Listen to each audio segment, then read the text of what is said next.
بسم اللہ الرحمن الرحیم۔ السلام علیکم ورحمۃ اللہ وبرکاتہ۔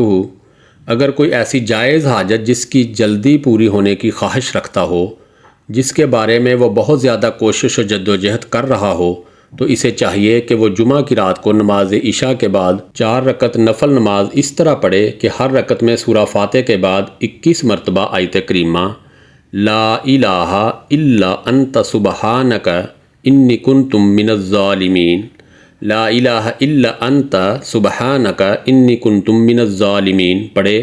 نماز سے فارغ ہونے کے بعد 111 مرتبہ آیت کریمہ نہایت توجہ اور یکسوئی کے ساتھ پڑھے، پھر 21 مرتبہ درود پاک پڑھے اور اللہ تعالیٰ سے عاجزی و انکساری کے ساتھ دعا مانگے۔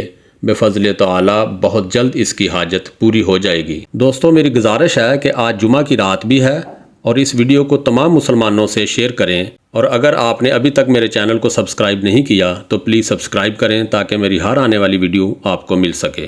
السلام علیکم ورحمۃ اللہ وبرکاتہ۔